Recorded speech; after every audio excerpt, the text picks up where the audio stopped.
امتنانه باللسان ولا بالقلم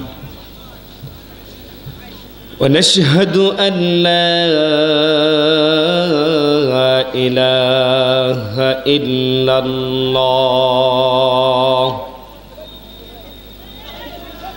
الله وحده لا شريك له ونشهد أن محمدًا عبده ورسوله فقد قال الله تبارك وتعالى في كلامه المجيد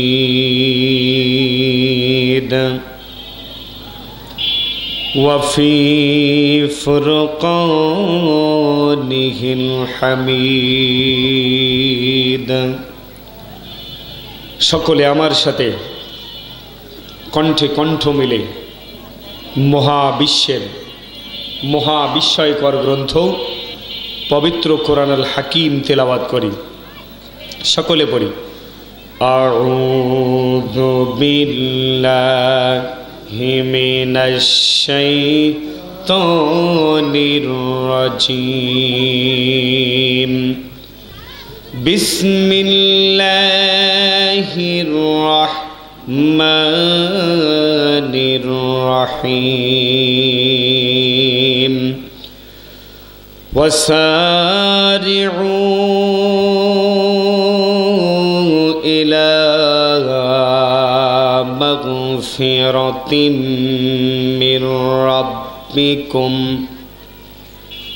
من ربكم وجنة عرضها السماوات والأرض أعدت للمتقين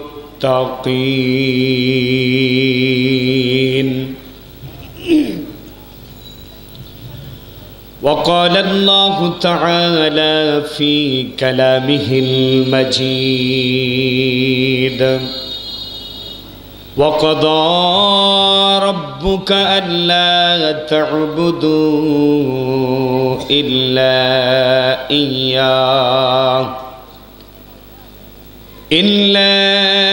إياه وبالوالدين إحسانا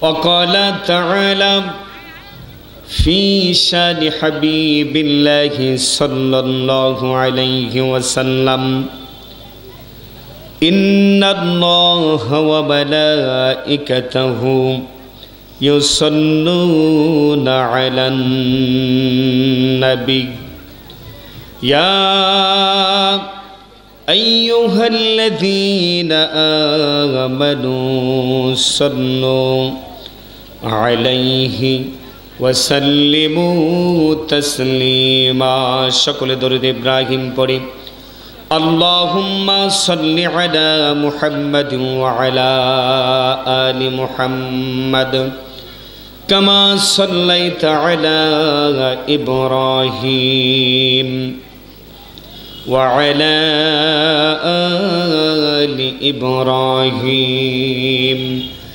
إنك حميد مجيد اللهم بارك على محمد وعلى آل محمد كما باركت على إبراهيم وعلى آل إبراهيم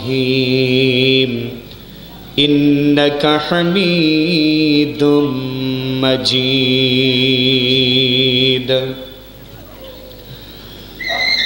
আজকে মরলে কালকে দুই দিন পরের দিন কেউ কাঁদবে না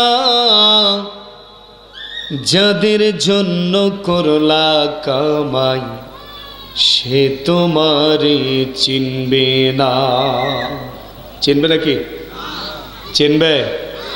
যার জন্য আপনি আমি বেঈমানি, বাটপাড়ি, চুরি, চামারি, সুদ, ঘুষ, জেনা, ব্যভিচার, এমন কোনো অবৈধ কাজ নেই যে কাজের সাথে আমরা প্রতিদিন অসংখ্য অগণিত লোক আমরা জড়িত হচ্ছি না। ঠিক না ঠিক মুরব্বী? যাদের জন্য করতেছে আমাদের স্ত্রী, আমাদের সন্তান, আমার 14 গোষ্ঠী কিভাবে খাবে, তাদের যে খাওয়ার জন্য, চলার জন্য যেটা আমরা রোজগার করতেছি, সেই ব্যক্তিগুলো কি আমাদের জন্য থাকবে? আমাদের মৃত্যুর পর কথা বলেন না কেন? জবান আছে না নাই আপনাদের? কেউ পাশে থাকবে? কেউ কাঁদবে? কাঁদবে না। শুধুমাত্র যেদিন আপনি মারা যাবেন তার 2-1 দিন পর্যন্ত চলবে, তারপর সব শেষ।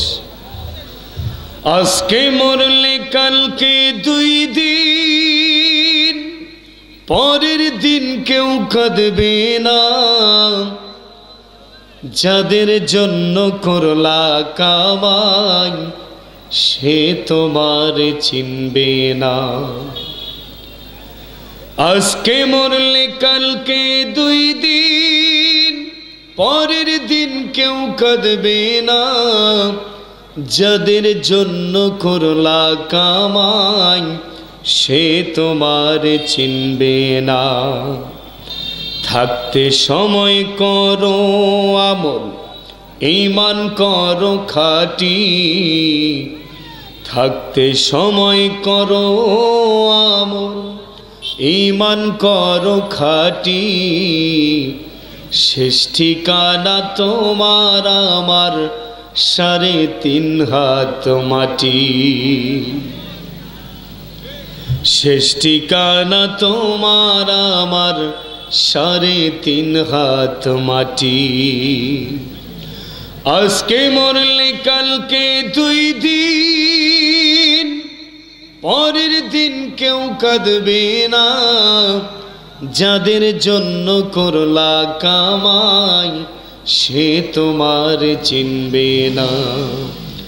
যাদের জন্য করলা কামাই সে তোমার চিনবে না। কত কষ্ট করে তুমি গড়লা সাধের বাড়ি,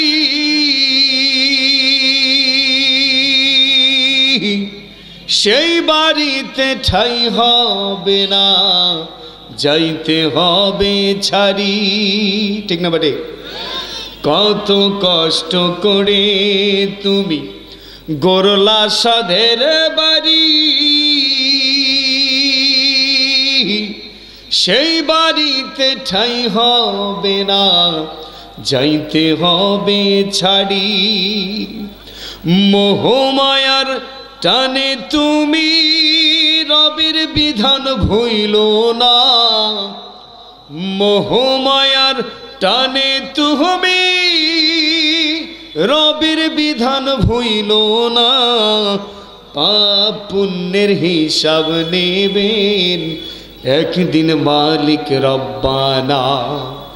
থাকতে সময় করো আমল, ঈমান করো খাঁটি। শেষ ঠিকানা তোমার আমার 3.5 হাত মাটি। শেষ ঠিকানা তোমার আমার 3.5 হাত মাটি। আধার ঘরে রবে তুমি, ছাইরা তুমি সব।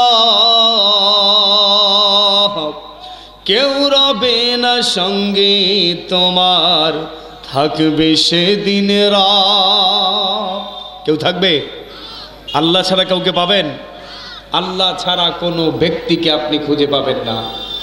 আধার ঘরে রবে তুমি, ছাইরা তুমি সব। কেউ রবে না সঙ্গে তোমার, থাকবে সেদিন রাত। মিছে মায়ার এই দুনিয়া ক্ষণিকেরই ঠিকানা, মিছে মায়ার এই দুনিয়া, ক্ষণিকেরই ঠিকানা। ধনী গরিব নেই ভেদাভেদ, মাটি হবে বিছানা। থাকতে সময় করো আমল, ঈমান করো খাঁটি। থাকতে সময় করো আমল, ঈমান করো খাঁটি।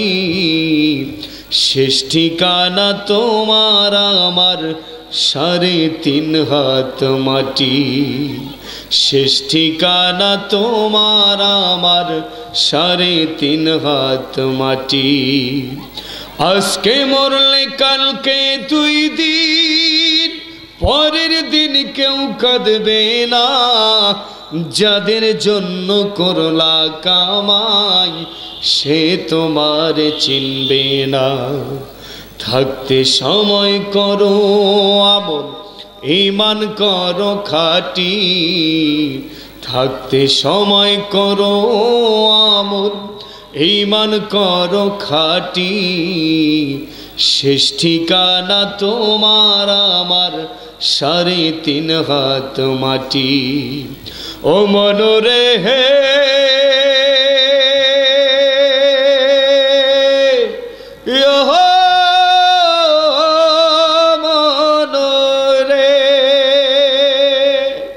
সকলে বলি মারহাবা। আমি সর্বপ্রথম আপনাদের সকলকে সালাম দিব। আসসালামু আলাইকুম ওয়া রাহমাতুল্লাহি ওয়া বারাকাতুহু।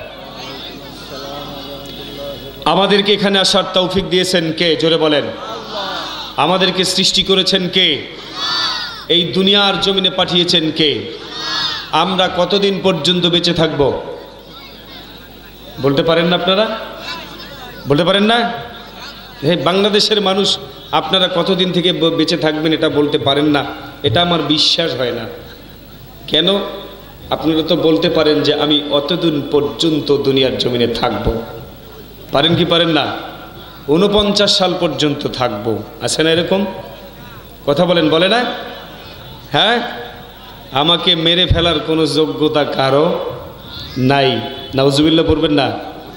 41 সাল পর্যন্ত থাকব। আমাকে সরানোর কোনো পদ্ধতি আজ পর্যন্ত দুনিয়ার জমিনে কেউ খুঁজে বাইর করতে পারে নাই, পারবেও না। ঠিক না ভাই? ঠিক। তাহলে মৃত্যুবরণ করতে হবে, তাই না? কার এই মৃত্যুর ফয়সালাটা কার? জোরে বলেন কার? আমাদেরকে যে আল্লাহ দুনিয়ার জমিনে পাঠিয়েছেন বড় দয়া করে, মায়া করে, আবার আমাদেরকে দুনিয়ার জমিন থেকে একদিন কবরে নিয়ে যাবেন। আমাদেরকে তেনার সামনে হিসাব দিতে হবে, দাঁড়াতে হবে। গুনাহমুক্ত জীবন যদি হয় তাহলেই আল্লাহ সফলতা দান করবে। ঠিক না ভাই? ঠিক। আমরা সেই মহান মাবুদের শুকরিয়া আদায় করি। সকলে পড়ি আলহামদুলিল্লাহ। আরো জোরে পড়ি আলহামদুলিল্লাহ। দরুদ এবং সালাম বিশ্ব মানবতার মুক্তির দূত, বিশ্ব মানবতার পরম বন্ধু, শোষিত নির্যাতিত নিপীড়িত মানুষের নবী, মানবতার সর্বশ্রেষ্ঠ মহামানব, বিশ্ব নবী জনাবে মুহাম্মদুর রাসূলুল্লাহ সাল্লাল্লাহু আলাইহি ওয়াসাল্লামের দরবারে অসংখ্য অগণিত দরুদ ও সালাম বর্ষিত হোক।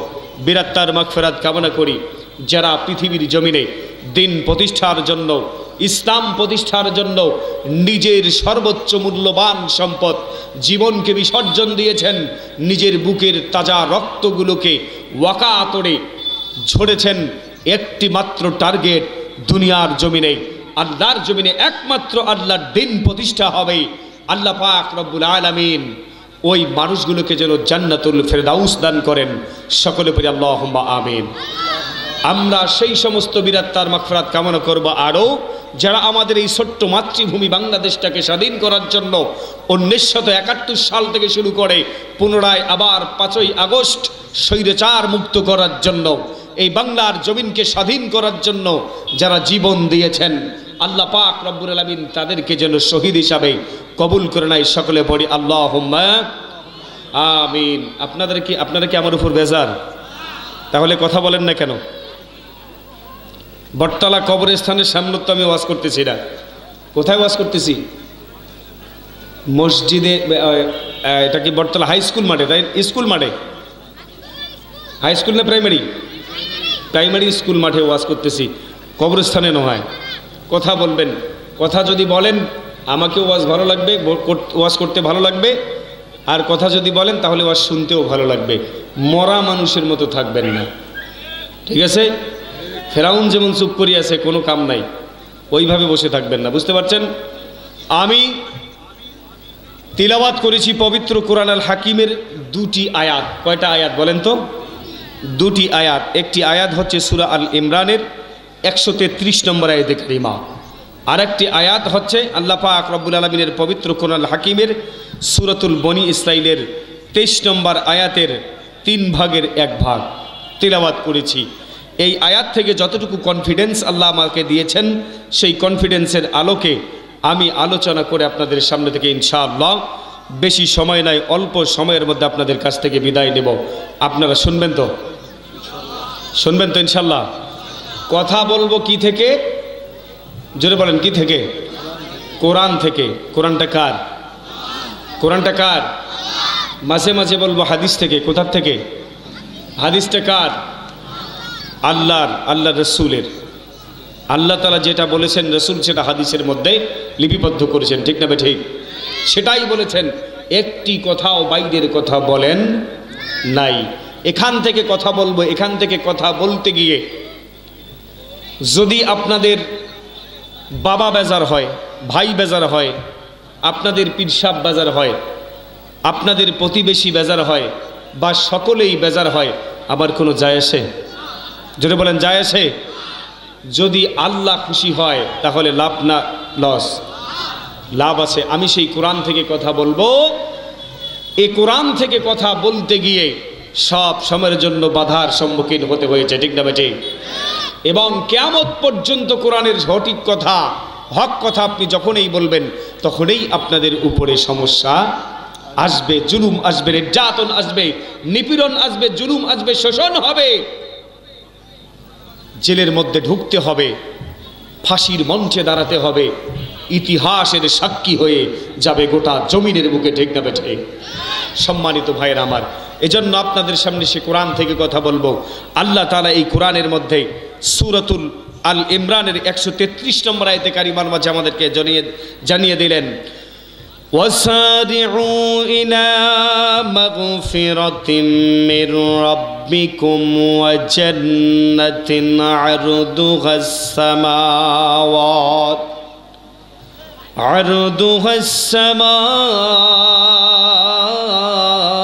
السَّمَاوَاتُ وَالْأَرْضُ أُعِدَّتْ لِلْمُتَّقِينَ।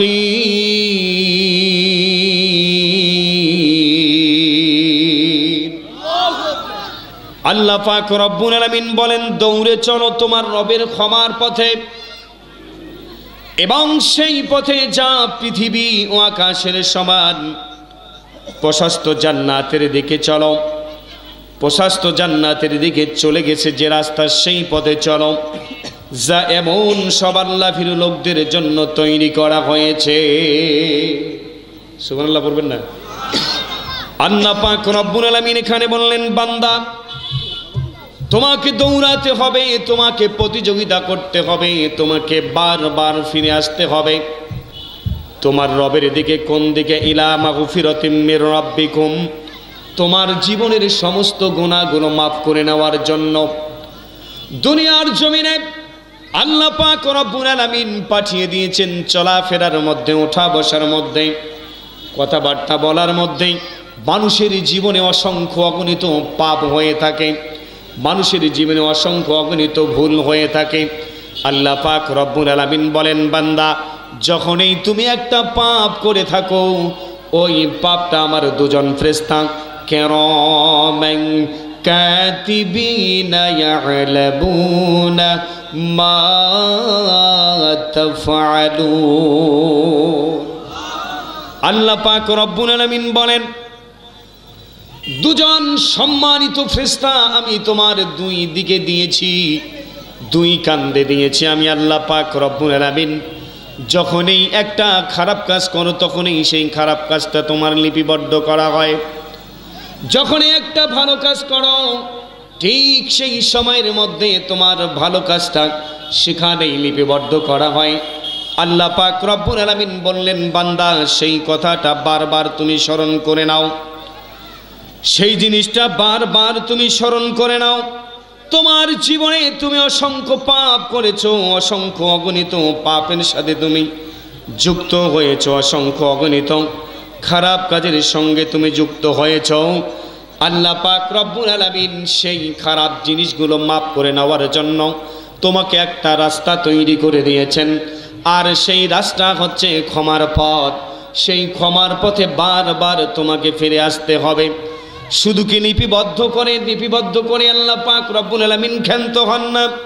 রব্বুল আলামিন বলেন, শুধু লিখিতভাবে তোমার আমলগুলো আমি আল্লাহ পাক রব্বুল আলামিন লিখিতভাবে প্রমাণ রাখি না, আমি আল্লাহ তাআলা তোমার আমলগুলো ভিডিও আকারে আবার আমি তৈরি করে নেই। বলেন সুবহানাল্লাহ। ওয়া কুল্লু ইনসানু ألزمناه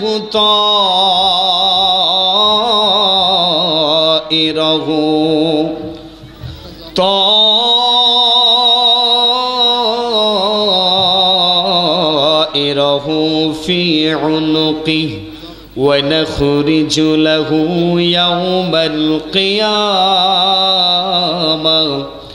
يوم القيامة كتابا يلقاه منشورا। আল্লাহ পাক রব্বুল আলামিন বলেন, প্রত্যেকটা মানুষের ভালো মন্দ কাজের নিদর্শন আমি তার গলায় ঝুলিয়ে দিয়েছি। মুফাসসিরিন ইকরাম বলেছেন, প্রত্যেকটা মানুষের গলায় আল্লাহ পাক রব্বুল আলামিন ঝুলিয়ে দিয়েছেন তার আমলনামা। শুধু তাই নয়, আবার মুফাসসিরিন ইকরাম বর্ণনা করেন যে তার বাম ঘাড়ের এই ঘাড়ের মধ্যে আল্লাহ তাআলা সুন্দরভাবে একটা ক্যামেরা সেট করে দিয়েছেন। সেই ক্যামেরার ভিতরে একটা মেমোরি কার্ড আল্লাহ তাআলা দিয়েছেন। সেই মেমোরি কার্ডটা আল্লাহ তাআলা চালু করে নিয়েছেন, ভিডিও করে সুন্দর করে দিয়েছেন। কিয়ামতের দিনে যখন মানুষকে দেখা হবে, ইকরা কিতাবাকা কাফা বিনাফসিকা আল-ইয়াওমা আলাইকা হাসিবা, আল্লাহ তাআলা বলবেন, বান্দা আজকে তোমার আমলনামা তোমার হাতে দেওয়া হলো, তোমার কিতাব তোমার হাতে দেওয়া হলো, আজকে তোমার হিসাব তুমি নিজেই গ্রহণ করতে যথেষ্ট। আমার কোনো ফেরেশতা লাগবে না, আমার কোনো হিসাব রক্ষক লাগবে না, আমি তোমার হাতের মধ্যে দিয়েছি। আল্লাহ পাক রব্বুল আলামিন বললেন, আবার বললেন যে তুমি এবার নিজেই হিসাব করে থাকো। মানুষটার সঙ্গে সঙ্গে তার আমলনামা দেখতে পারবে, তার জীবনের সমস্ত কৃতকর্মগুলো দেখতে পারবে। আল্লাহ তাআলা বলবেন, সেদিন মানুষ বলবে, আমার জীবনের এমন কোনো কাজ নাই, ছোট থেকে ছোট, বড় থেকে বড় প্রত্যেকটা কাজ আল্লাহ পাক রব্বুল আলামিন এই কিতাবের মধ্যেই লিপিবদ্ধ করে দিয়েছেন। লা ইউগাদিরু সগীরাতান ওয়ালা কাবীরাতান ইল্লা আহসাহা। আল্লাহ তাআলা বললেন, বান্দা শুনে নাও, তোমার জীবনের ছোট থেকে ছোট, বড় থেকে বড় প্রত্যেকটা গুনাহ আমি আল্লাহ পাক রব্বুল আলামিন লিপিবদ্ধ করে দিয়েছি। শুধু লিপিবদ্ধ করে দিয়ে আমি আল্লাহ ক্ষান্ত হই নাই, আমি রব্বুল আলামিন প্রত্যেকটা কাজ তোমার ভিডিও আকারে আমি তুলে ধরেছি, ভিডিও আকারে আমি ভিডিও করে নিয়েছি। যদি মিথ্যা বলো, দুনিয়ার জমিনে একটা মানুষের সামনে পাপ করেছো, দুইটা মানুষের সামনে পাপ করেছো, তিনটা মানুষের সামনে পাপ করেছো, 1000 2000 মানুষের সামনে পাপ করেছো, কিন্তু কিয়ামতের দিনে আল্লাহ পাক রব্বুল আলামিন বলেন, আবার পৃথিবীর জমিনে তুমি কোনো মানুষ তোমার সামনে ছিল না, একাকী তুমি নীরবে নিভৃতে নির্জনে পাপের সঙ্গে লিপ্ত হয়েছো। কিন্তু আজকে যখন ভিডিওটা তোমার সামনে আমি উপস্থাপন করব, পৃথিবীর জমিনের এমন কোনো মানুষ নাই, পাপী তাপী ছোট বড়, তোমার পিতামাতা ভাই বোন আত্মীয় স্বজন লক্ষ লক্ষ কোটি কোটি মানুষ, হাজার হাজার কোটি মানুষ তোমার জীবনের প্রত্যেকটা আমল, খারাপ কাজগুলো এবং ভালো কাজগুলো, তোমার ভিডিওগুলো সেদিন দেখতে থাকবে। বলেন সুবহানাল্লাহ। فمن يعمل مثقال ذرة خيرا يره ومن يعمل مثقال ذرة شرا يره ও দুনিয়ার জমিনের মানুষ শুনে নাও একটা ভালো কাজ যদি যাররা পরিমাণ যদি ভালো কাজ করে থাকো আমি আল্লাহ পাক রব্বুল আলামিন সেটাও লিপিবদ্ধ করে দিয়েছি এবং ভিডিও আকারে আমি তুলে ধরেছি এবং তোমার গলার মধ্যে ঝুলিয়ে দিয়েছি আবার যাররা পরিমাণ যদি খারাপ কাজ করে থাকো আমি আল্লাহ পাক রব্বুল আলামিন ওই যাররা পরিমাণ খারাপ কাজটিও তোমার লিখিয়ে নিয়েছি এবং তোমার গলার মধ্যে ঝুলিয়ে দিয়েছি এবং তোমার ভিডিও আকারে আবার ধারণ করে নিয়েছি মিথ্যা বলার কোনো সুযোগ নাই মিথ্যা বলার কোনো সুযোগ নাই এজন্য মানুষ তোমাদেরকে বলে দিলাম আমি তোমাদেরকে বারবার সতর্ক করে বলতেছি পৃথিবীর জমিনে যতক্ষণ পর্যন্ত থাকবা গুনাহ মাফের জন্য বারবার আল্লাহ পাক রব্বুল আলামিনের কাছে ফিরে আসবা বলেন সুবহানাল্লাহ আমরা পাপ করি না কথা বলেন না কেন পাপ করি না আমাদের পাপের কি শেষ আছে আমাদের পাপের শেষ নেই আমরা যদি পাপের কথা নিজের বিবেককে একবার প্রশ্ন করি একটা মানুষ যদি আজকে বলে যে আমি সকাল থেকে সন্ধ্যা পর্যন্ত কয়টা খারাপ কাজ করেছি সে নিজেও হিসেব দিতে পারবে না পারবে কথা বলেন পারবে আগামীকাল কয়টা মিথ্যা কথা বলছেন পরশুদিন কয়টা মিথ্যা কথা আমি বলেছি আপনি বলেছি বলতে পারবো আমাদের পক্ষে বলা সম্ভব নয় এজন্য আল্লাহ তাআলা বললেন যে এজন্য মানুষকে আমি একটা পদ্ধতি তৈরি করে দিয়েছি প্রতিদিন যখন মানুষ শোবার আগে এশার সালাতের পর আমি আল্লাহর কাছে মানুষ তাওবার মধ্যে ছুটে পড়বে বলেন সুবহানাল্লাহ ভাইয়েরা আমার একজন মানুষ যদি পাপ করে আল্লাহ পাক রব্বুল আলামিনের হাবিব বিশ্বনবী বলেন বান্দা ও আল্লাহর বান্দা শুনে নাও যখন তুমি সারাদিন কাজ করলে সারাদিন কাজ করার পর তুমি আবার রাত্রিবেলায় এশার সালাত আদায় করলে এশার সালাত আদায় করার পর রব্বুল আলামিনের কাছে এবার তুমি চলে যাও তোমার জীবনের হিসেবগুলো করো টেবিলের মধ্যে বসো অথবা শোও সুন্দর করে এবার প্রত্যেকটা সকাল থেকে শোয়া পর্যন্ত কি কি কাজ করেছো যতগুলো ভালো কাজ করেছো প্রত্যেকটা ভালো কাজের বিনিময়ে আল্লাহ পাক রব্বুল আলামিনের কাছে তুমি শুকরিয়া আদায় করো বলেন সুবহানাল্লাহ শুকরিয়া আদায় করো আল্লাহ পাক রব্বুল আলামিন বলেন শুকরিয়া যদি তুমি আদায় করো আমি আল্লাহ তাআলা তোমার নিয়ামত আরো বেশি বেশি করে বৃদ্ধি করে দেব আর যদি শুকরিয়া আদায় না করো তাহলে তোমার জীবন থেকে একটার পর একটা নিয়ামতগুলো নেমে যাবে বলেন নাউজুবিল্লাহ আল্লাহ তাআলা বললেন শুকরিয়া আদায় করো শুকরিয়া আদায় করার পর আল্লাহর কাছে দোয়া করো মালিক আজকে যতগুলো ভালো কাজ করেছি আল্লাহ আগামীকাল যেন এর চাইতেও বেশি ভালো কাজ করতে পারি রব্বুল আলামিন আমাকে আরো বেশি বেশি করে তুমি তৌফিক দিও বলেন সুবহানাল্লাহ এবার খারাপ কাজের দিকে যাও মিথ্যা কথা বলেছো একটা বিশ্ব নবী আখিরি জামানার পয়গম্বর জনাবি মুহাম্মদুর রাসূলুল্লাহ সাল্লাল্লাহু আলাইহি ওয়াসাল্লাম বলেন নুকিতাত ফি কলবিহি নুকতাতান সাওদাগা নুকিতাত ফি কলবিহি নুকতাতান সাওদাগা ও দুনিয়ার জমিনের মানুষ শুনে নাও তুমি যখন একটা মিথ্যা কথা বলেছো মিথ্যা কথাটা বলার সাথে সাথে তোমার কলবের মধ্যে একটা কালো দাগ পড়ে গেছে আর একটা মিথ্যা যখন বলেছো আর একটা কালো দাগ পড়ে গেছে যখন তুমি একটা খারাপ কাজ করেছো তখন একটা কালো দাগ পড়ে গেছে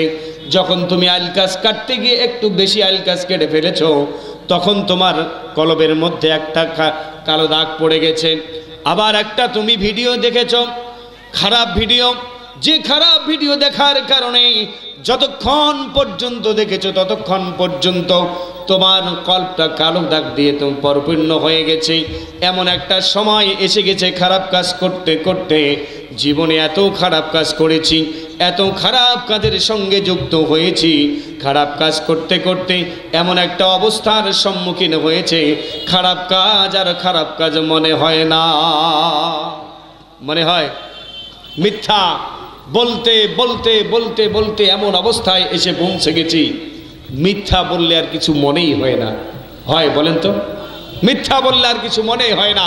আর আমাদের সমাজে এমন কতগুলো মিথ্যা কথা বলা হয় যে মিথ্যা কথা বলার কারণে মানুষ স্ট্রোক পর্যন্ত করে। দেখেছেন কে স্ট্রোক করেছে বলেন তো? মিথ্যা শোনার কারণে, মিথ্যা বলা নয়, মিথ্যা শুনেছে, শুনে স্ট্রোক করেছে। স্ট্রোক করার পর সেখান থেকে এসে হসপিটালে ইন্তেকাল করেছে। বলেন তো কে? বলতে পারেন না? না, বাংলাদেশের সারা বাংলার আলোড়ন সৃষ্টিকারী মুফাসসির আল্লামা দেলওয়ার হুসাইন সাইদি সাহেবের যখন সাক্ষী গ্রহণ করা হয়, টিপু মুন্সি যখন সাক্ষী দেয়, কে জোরে বলেন কে? টিপু মুন্সি যখন সাক্ষী দেয়, আল্লামা দেলওয়ার হুসাইন সাইদি সাহেবের সন্তান মাসুদ বিন সাইদি, ওনার নাম কি, যিনি মারা গেছে, মাসুদ বিন সাইদি ইজলাসের বসেছিলেন। বসে থাকা অবস্থায় তিনি স্ট্রোক করেছিলেন। পরে একটু যখন ভালো হয়েছিল, তাকে জিজ্ঞাসা করা হয়েছিল, ভাই ইজলাসের মধ্যে স্ট্রোক কেন করলেন? তেনাকে সাংবাদিক যখন জিজ্ঞাসা করলেন, সাংবাদিককে বললেন যে আমার বাবার বিরুদ্ধে যে মিথ্যা কথাগুলো বলা হচ্ছিল, এগুলো আমার বিশ্বাস করা তো দূরের কথা, এগুলো মিথ্যা কথা আমি জীবনে কোনোদিন শুনিনি। বলেন সুবহানাল্লাহ। এই কথাগুলো শোনার কারণে আমি এত ক্লান্ত হয়ে পড়েছিলাম, শুনতে শুনতে এত অস্থির হয়ে গিয়েছিলাম, আমার প্রেশার এমন বারণ বেড়েছে, আমি সেখানে স্ট্রোক করে ফেলেছি। কিন্তু আমাদের মিথ্যা কথা বললে, শুনলে মনেই হয় না, হয় চাচা? মিথ্যা মনেই হয় না। ভাইরা আমার, এজন্য আল্লাহ পাক রব্বুল আলামিনের হাবিব বিশ্ব নবী বললেন, মিথ্যা কথা বলতে বলতে কলবটাকে ধ্বংস করে ফেলেছ। রাত্রিবেলা এবার আল্লাহ পাক রব্বুল আলামিনের কাছে তুমি তওবা করো, আল্লাহ তাআলার কাছে। রব্বুল আলামিন বললেন, ও দুনিয়ার জমিনের মানুষ, যখন তুমি তওবা করো, আমি আল্লাহ পাক রব্বুল আলামিন সঙ্গে সঙ্গে তোমার জীবনের সমস্ত গুনাহগুলো মাফ করে দেই। বলেন সুবহানাল্লাহ। তোমার জীবনের সমস্ত গুনাহগুলো মাফ করে দেই। আবার তোমার তাওবা যদি কবুল না হয়, তুমি যদি মনে করো যে আমার তাওবা কবুল হয় নাই, ও আল্লাহ আবার আমাকে তাওবা করতে হবে, কেমন করে তাওবা করব? রব্বুল আলামিন তাওবার পদ্ধতি এবার আমাদেরকে জানিয়ে দিলেন। বান্দা, রাত্রিবেলা যখন জমিনের মানুষ সকলেই ঘুমিয়ে পড়ে, নির্জন হয়ে যায় গোটা পৃথিবী, নিস্তব্ধ হয়ে যায়, তোমার বাড়ির পাশে কেউ জেগে থাকে না, তোমার প্রাণের স্ত্রীও জেগে থাকে না, তোমার কলিজার টুকরা আদরের সন্তানও জেগে থাকে না, সঙ্গে সঙ্গে তুমি আমি আল্লাহ পাক রব্বুল আলামিনের কাছে দাঁড়িয়ে যাও। আমি আল্লাহ তাআলার সালাত আদায় করো, তাহাজ্জুদ আদায় করো। তাহাজ্জুদ আদায় করে আমি আল্লাহ পাক রব্বুল আলামিনের কাছে চোখের পানি ছেড়ে দাও, আমার কাছে তুমি তাওবা করো। যখন এই তুমি তাওবা করে আমার কাছে বলো, রব্বানা যালামনা أنفسنا وإن لم تغفر لنا وترحمنا لنكونن من الخاسرين।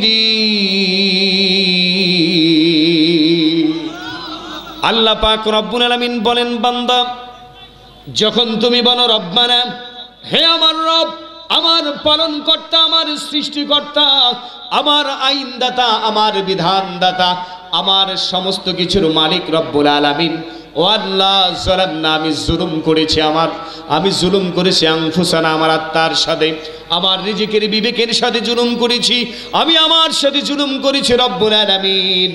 আনফুসানা ওয়া ইল্লাম তাগফির লানা, রব্বুল আলামিন তুমি আমাকে মাফ করে দাও, আমাকে কি মাফ করবে না? ও আল্লাহ, আপনি যদি আমাকে মাফ না করেন মালিক, আমার জীবনের গুনাহ যদি মাফ না করেন, আমি কোথায় যাব? রব্বুল আলামিন, পৃথিবীর বাংলার জমিনের সমস্ত দপ্তরগুলো বন্ধ হয়ে গেছে, সমস্ত অফিসগুলো বন্ধ হয়ে গেছে আল্লাহ, শুধুমাত্র আপনার দপ্তরটা খোলা। ও মালিক, আমার তাওবা কবুল করে নাও, আমার তাওবা কবুল করে নাও আল্লাহ। আমার আল্লাহর সঙ্গে সঙ্গে বলেন বান্দা আমি ততক্ষণ পর্যন্ত লজ্জাবোধ করি বান্দা যতক্ষণ পর্যন্ত তোমার জীবনের সমস্ত গুনাহগুলো আমি মাফ করে দেই না, আমি আল্লাহ তাআলা ততক্ষণ পর্যন্ত নিজের কাছেই নিজেই আমি লজ্জাবোধ করি। বলেন সুবহানাল্লাহ। রাতের আধারে যারা সিজদাতে রায়, দু চোখের শ্রুতে নদী যেন বয়। রাতের আধারে যারা সিজদাতে রায়, দু চোখের শ্রুতে নদী যেন বয়। সলোনার হাতছানি যতই আসুক, সলোনার হাতছানি যতই আসুক, পিছনে ফিরেও সে তাকায় না।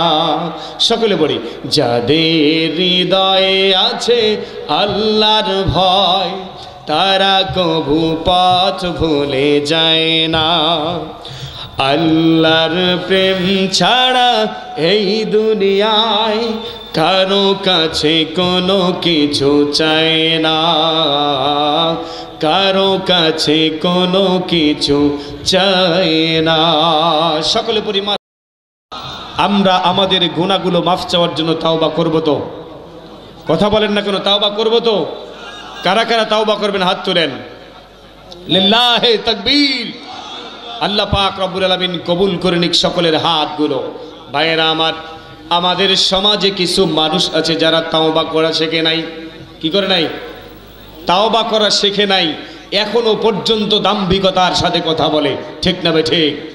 মানুষের উপরে জুলুম করেছে, নির্যাতন করেছে, নিপীড়ন করেছে, নির্যাতনের স্টিম লোডার চাপিয়ে দিয়েছে, মানুষকে হত্যা করেছে, খুন করেছে, গুম করেছে, লুণ্ঠন করেছে, গোটা বাংলার জমিনটাকে অতিষ্ঠ করে দিয়েছে। তারপরেও এখনো পর্যন্ত বড় বড় কথা বলে। ঠিক না বেটে? আমরা সেই সমস্ত মানুষদেরকে বলতে চাই, আমরা আমাদের জীবনের প্রতিশোধ নিতে চাই না। চাই? বলেন তো। আমরা প্রতিশোধ নিতে চাই না। আমি আবু মুসা বলতে চাই, আমি আবু মুসা যদি আমার জীবনের নির্যাতনের প্রতিশোধ নেই, আমি আমার জীবনের নির্যাতনের প্রতিশোধ যদি নেই, তাহলে আমার এলাকার একটাও সার পাবে না, একটাও সার পাবে না, পশম পর্যন্ত খুঁজে পাওয়া যাবে না। কিন্তু না, আমার আল্লাহ তাআলা কি বলেছেন? আমার আল্লাহ তাআলা বলেছেন তিন শ্রেণীর মানুষকে আল্লাহ তাআলা সবচাইতে বেশি ভালোবাসেন। বলেন সুবহানাল্লাহ। কয় শ্রেণীর মানুষ? জোরে বলেন তো। আল্লাহ পাক রব্বুল আলামিন বলেন আল্লাযীনা ينفقون في السراء والضراء والكاظمين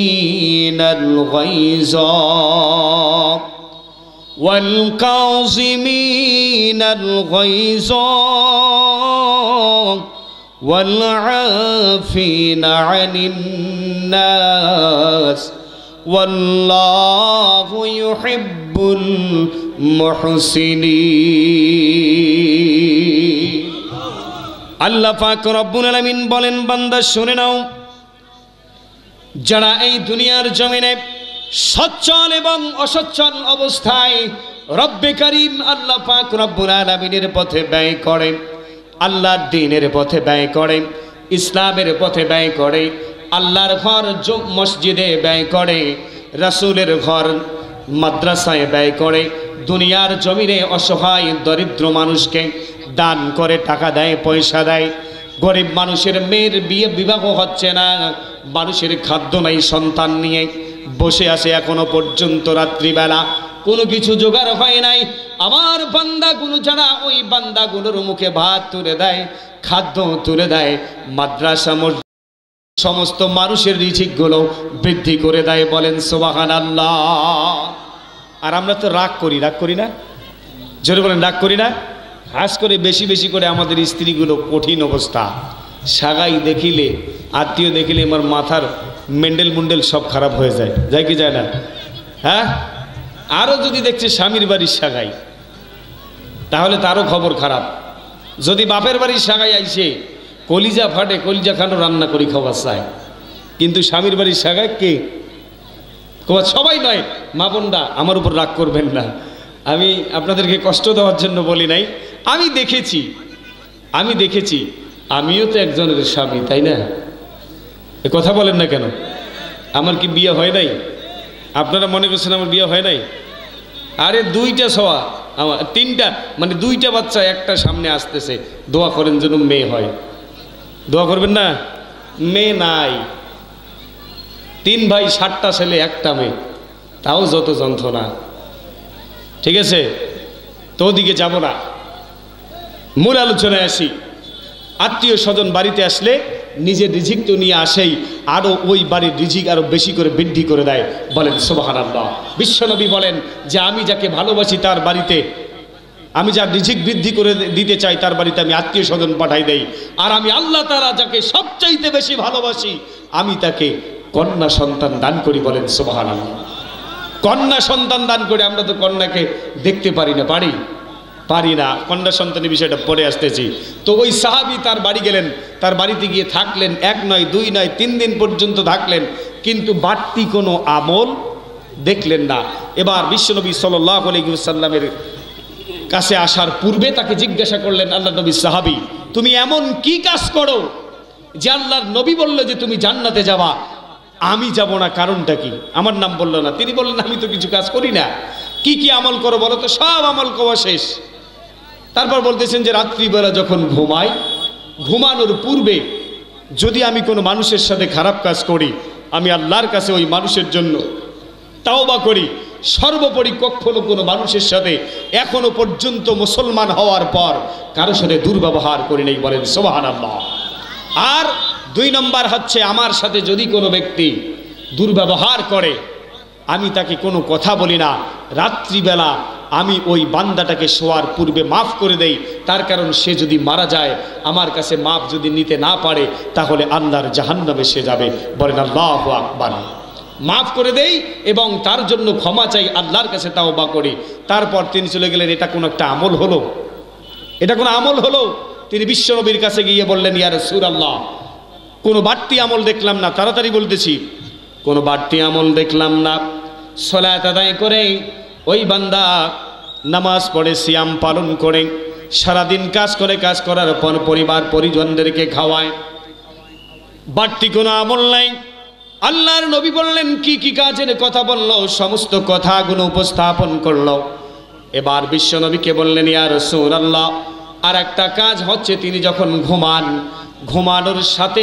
ঘুমানোর পূর্বেই যদি কোনো মানুষ তার সাথে দুর্ব্যবহার করে, তাহলে ওই মানুষটার দুর্ব্যবহারটা সম্পূর্ণভাবে তিনি তাকে মাফ করে দেন এবং তার জন্য আল্লাহ পাক রব্বুল আলামিনের কাছে তাওবা করেন। বলেন সুবহানাল্লাহ।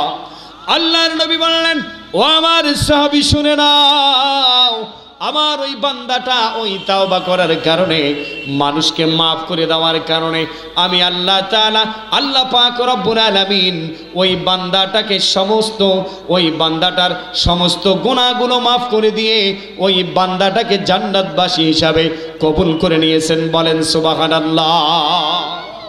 তাহলে আমরা কি মাফ করব না? মাফ করব না? আমরা মাফ করে দিব। মাফ হচ্ছে, ক্ষমা হচ্ছে সবচাইতে বড় গুণ। সবচেয়ে কি গুণ? বড় গুণ। কিন্তু বারবার আমাদেরকে নির্যাতন করবেন, এটা মেনে নেব না। নেব নাকি? কথা বলেন, নেব নাকি? দেশকে নিয়ে ষড়যন্ত্র করবেন, দেশের মধ্যে বিশৃঙ্খলা চালাবেন, একটার পর একটা ষড়যন্ত্র করে যাবেন, বিশৃঙ্খলা করার চেষ্টা করবেন। এতদিন সহ্য করে নিয়েছে বাংলাদেশের তৌহিদি জনতা, আর 1 মিনিটের জন্য ছাড় দেবে না। এটা স্মরণ রাখবেন। কোনো ষড়যন্ত্র করবেন না। সুখে শান্তিতে বাংলার জমিন চলছে।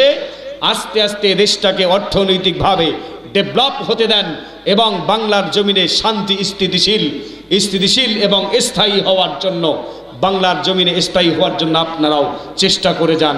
আপনারাও বাঁচবেন, আমাদেরকেও সুস্থ রাখবেন। ঠিক না ঠিক? সম্মানিত উপস্থিতি, এজন্য আমাদেরকে মাফ করে দিতে হবে। মানুষদেরকে আল্লাহ পাক রব্বুল আলামিন বললেন যে ক্ষমা হচ্ছে সবচাইতে বড় গুণ। যদি কোনো মানুষ 1 নম্বরে হচ্ছে দান করে, 2 নম্বরে হচ্ছে ক্রোধ নিয়ন্ত্রণ করে, রাগ খেয়ে ফেলে রাগ নিয়ন্ত্রণ করে, 3 নম্বর হচ্ছে যদি মানুষকে মাফ করে দেয়, তাহলে আল্লাহ পাক রব্বুল আলামিন ওই বান্দাটাকে মুহসিন বান্দা হিসাবে ঘোষণা দিয়েছেন। শুধু তাই নয়, আল্লাহ পাক রব্বুল আলামিন বললেন যে ওই বান্দাটা হচ্ছে সৎ লোকদের অন্তর্ভুক্ত। আমি আল্লাহ তাআলা ওই বান্দাগুলোকে ভালোবাসি, বলেন সুবহানাল্লাহ। ভাইয়েরা আমার, দ্বিতীয় নাম্বার হচ্ছে আল্লাহ পাক রব্বুল আলামিনের কাছে মাফ চাওয়ার আরেকটা পদ্ধতি। আল্লাহ পাক রব্বুল আলামিনের কাছে গুনাহ ক্ষমা চাওয়ার আরেকটা পদ্ধতি হচ্ছে ইলা মাগফিরাতিম মির রাব্বিকুম ওয়া জান্নাতিন আরদুহাস সামাওয়াতু ওয়াল আরদ। আল্লাহ পাক রব্বুল আলামিন বললেন, বান্দা দৌড়াও তোমার রবের ক্ষমার দিকে। যে ক্ষমা পেলে তোমার জীবনের সমস্ত গুনাহগুলো মাফ হবে। শুধু মাফ হবে না, তুমি আল্লাহ পাক রব্বুল আলামিনের কাছে এমন একটা জান্নাত পাবা, এমন একটা জান্নাত পাবা, আরদুহাস সামাওয়াতু ওয়াল আরদ, যে জান্নাতের উচ্চতা হচ্ছে দৈর্ঘ্য এবং প্রস্থ হচ্ছে আসমান এবং জমিন পর্যন্ত উচ্চতা, যার দৈর্ঘ্য এবং প্রস্থ হচ্ছে সব চাইতে ছোট জান্নাত। গোটা পৃথিবী তার 10টা পৃথিবীর সমান, বলেন সুবহানাল্লাহ। কয়টা সমান? 10টা পৃথিবীর সমান। শর্ত হচ্ছে একটা, মাফ করে দেব। উইদ্দাত লিল মুত্তাকিন। কি হতে হবে? কথা বলেন, কি হতে হবে? মুত্তাকি হতে হবে। যতক্ষণ পর্যন্ত মুত্তাকি হবে না, আল্লাহ ভীতি অর্জন করতে পারবে না, ততক্ষণ পর্যন্ত আমি আল্লাহ মাফ করে দিব না। আল্লাহ পাক রব্বুল আলামিন বললেন জান্নাত পাবা। দ্বিতীয় নম্বর কাজ হচ্ছে ওয়া কাদা রাব্বুকা আল্লা তা'বুদু ইল্লা ইয়্যাহু ওয়া বিল ওয়ালিদাইনি ইহসানা। 1 নম্বর আল্লাহর ইবাদত করতে হবে, আল্লাহ তাআলার কাছে মাফ চাইতে হবে, তাওবা করতে হবে। দ্বিতীয় নম্বর হচ্ছে ইল্লা ইয়্যাহু ওয়া বিল ওয়ালিদাইনি ইহসানা, তোমাদের পিতামাতার সাথে সদ্ব্যবহার করতে হবে। কার সাথে? সদ্ব্যবহার করতে হবে। হুমা জান্নাতুকা ওয়া নারুক। আমার ওয়াজ কি বোঝা যাচ্ছে না? কথা বলেন না, কোনো বোঝা যাচ্ছে না? মরা মানুষের মতো বসিয়েছেন, কথাবার্তা না কোন খারাপ লাগেছে? বলেন প্রধান বক্তা চলে এসুক, আমি উঠে চলে যাই।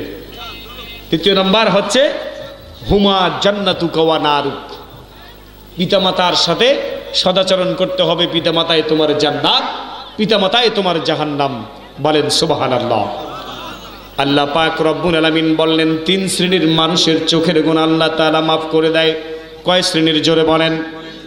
আন-নাজরু ইলাল ওয়ালিদাইন, সর্বপ্রথম হচ্ছে যে ব্যক্তি আল্লাহ পাক রব্বুল আলামিনের যে বান্দাগুলো তার পিতামাতার দিকে নেক নজরে তাকায়, বলেন সুবহানাল্লাহ। চোখের গুনাহ মাফ করে দেয় আল্লাহ তাআলা। চোখের গুনাহ মাফ করা মানে হচ্ছে আমরা চোখ দিয়ে সর্বপ্রথম পাপ করি, ঠিক না বেঠিক? যতক্ষণ পর্যন্ত চোখ দিয়ে দেখব না, ততক্ষণ পর্যন্ত অন্তরে কল্পনা আসবে না। আসবে নাকি? যতক্ষণ পর্যন্ত চোখ দিয়ে দেখব না, ততক্ষণ পর্যন্ত পাপের কাজে যেতে পারবো না। পারবো চাচা? পারবো না, ততক্ষণ পর্যন্ত যেতে পারবো না। এজন্য আমাদেরকে আল্লাহ তাআলা বলেছেন যে কুল্লিল মুমিনিনা ইয়াগুদ্দু মিন আবসারিহিম। সর্বপ্রথম মুমিনদেরকে বলেছেন, মুমিন পুরুষ তুমি পর্দা করো। কাকে পর্দা করতে বলছেন বলেন তো? আপনারা তো খালি মহিলা কন, খালি মহিলা কন, অমুকের বেটি অমুকের বউ পর্দা করে না, কিন্তু ওই বউ তো আগে বলে নাই, আগে বলছে আপনাকে আমাকে। মিন আবসারিহিম, যখন তুমি কোনো কিছু দেখো সঙ্গে সঙ্গে তোমার চক্ষুটাকে কি করো? নিম্নগামী করো। কি করো? নিম্নগামী করো, নিচে নামাও। কোনো খারাপ জিনিস দেখো না। সেই চক্ষু দিয়ে আল্লাহ তাআলা বললেন যখন তুমি তোমার পিতামাতার দিকে নেক নজরে তাকাবা, আল্লাহ তোমার চোখের সমস্ত গুনাহ মাফ করে দেবে, বলেন সুবহানাল্লাহ। শুধু তাই নয়, চোখের গুনাহ মাফ মানে বর্ণনার মধ্যে এসেছে, মুহাদ্দিসিন ইকরাম বলেছেন যে আল্লাহ তাআলা চোখের গুনার সাথে তার জীবনের সমস্ত গুনাহ মাফ করে দিতে পারে, বলেন সুবহানাল্লাহ। ভাইরা আমার, বিশ্ব নবী আখিরি জামানার পয়গম্বর জনাবি মুহাম্মদুর রাসূলুল্লাহ সাল্লাল্লাহু আলাইহি ওয়াসাল্লাম বলেন, ও দুনিয়ার জমিনের মানুষ, পিতামাতা এমন একটা নিয়ামত, পিতামাতা এমন একটা নিয়ামত, যতদিন পর্যন্ত বেঁচে থাকবে ততদিন পর্যন্ত বুঝতে পারবা না ঠিক মতো। যখন দুনিয়ার জমিন থেকে চলে যাবে তখনই বুঝতে পারবা যে পিতামাতা কি জিনিস। যার বাবা নাই মা নাই, চাচা বুঝতেছে, ওনাদের বাবা নাই মা নাই, আছে আপনার? আছে? মা আছে, বাবা নাই। মা আছে, সকলে বলে আলহামদুলিল্লাহ। এই বয়সে মা আছে, ওনার চাইতে ভাগ্যবান মানুষ আমি আর দেখতেছি না। আমি মনে আরো আছে নাকি কারো বয়স্ক লোক? নাই। আলহামদুলিল্লাহ পড়েন, সকলে বলে আলহামদুলিল্লাহ। ওনার নিয়ামত এখনো পর্যন্ত আল্লাহ তাআলা বেঁচে রেখেছেন, বলে আল্লাহু আকবার।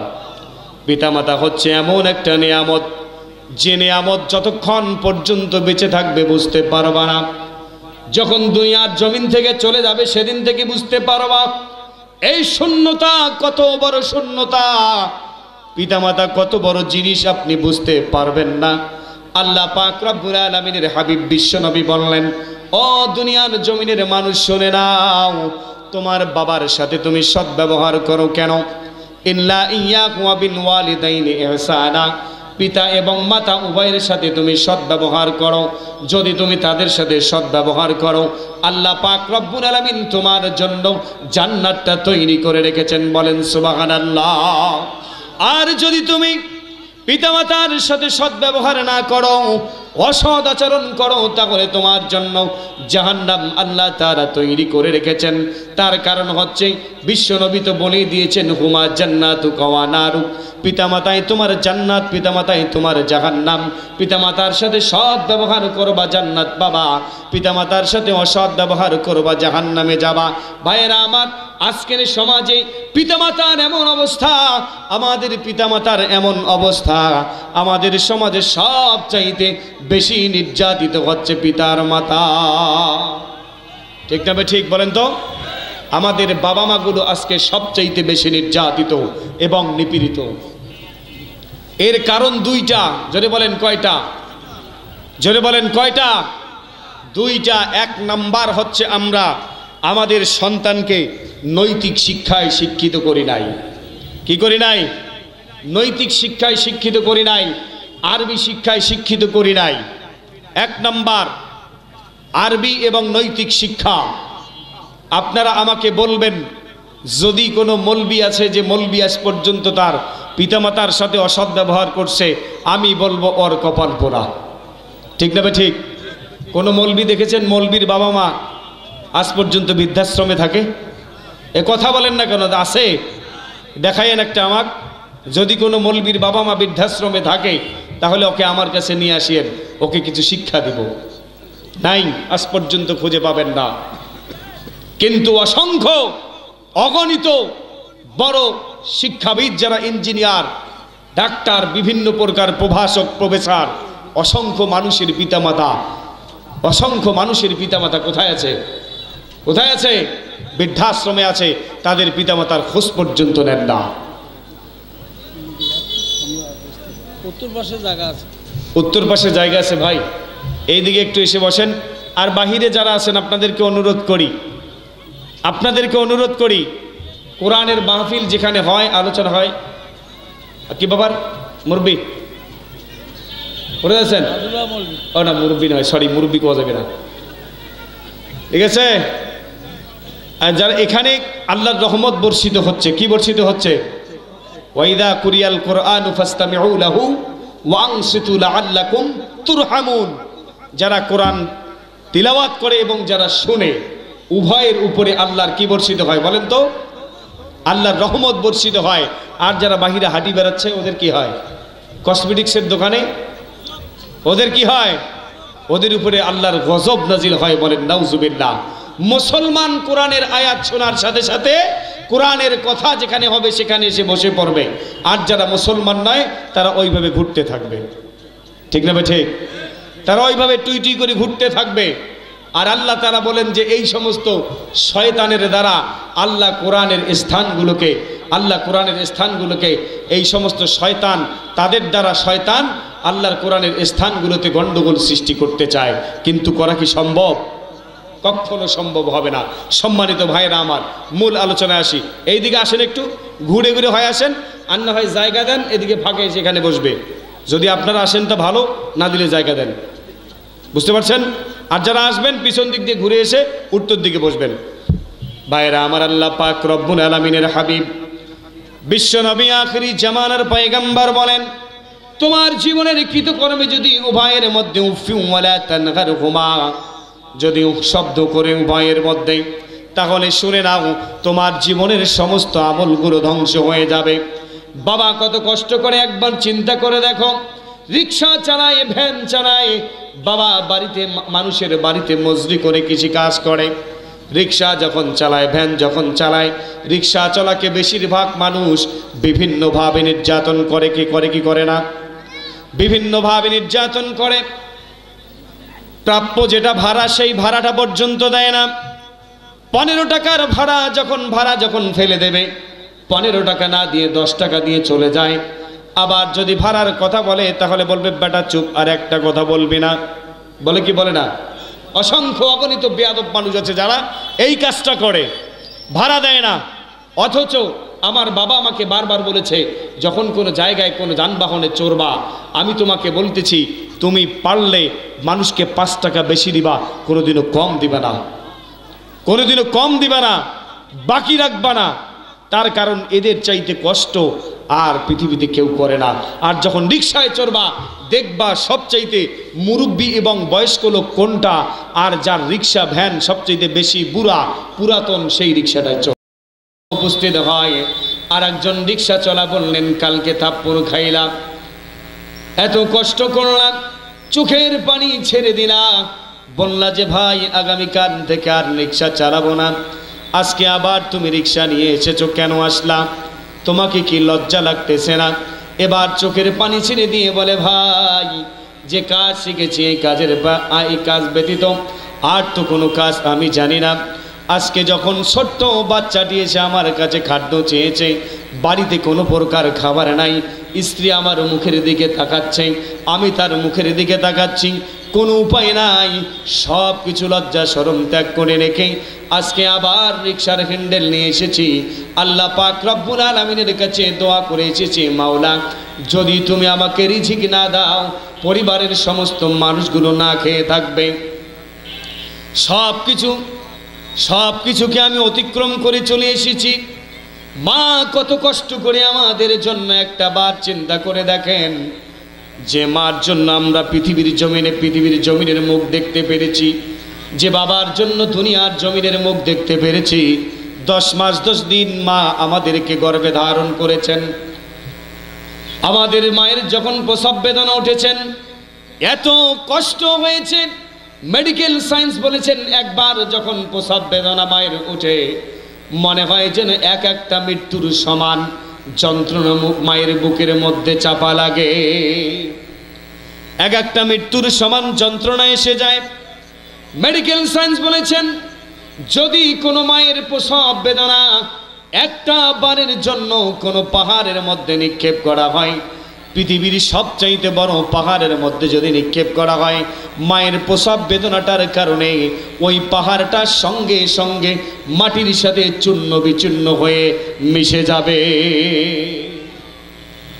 শুধু তাই নয়, শীতের রাত্রিতে সামনে শীত আসতেছে, যাদের ছোট বাচ্চা আছে ওই বাচ্চাগুলোর দিকে একবার তাকাবেন আপনি। আমি তো পুরুষ, কাজ করে এসেছি সারাদিন, ক্লান্ত পরিশ্রান্ত হয়ে বিছানার মধ্যে শুয়ে পড়েছি, ঘুমাই গেছি, বা ওই ছোট্ট বাচ্চাটিকে রেখেছেন তার জায়গায়, নিজে শুয়েছেন তার জায়গায়।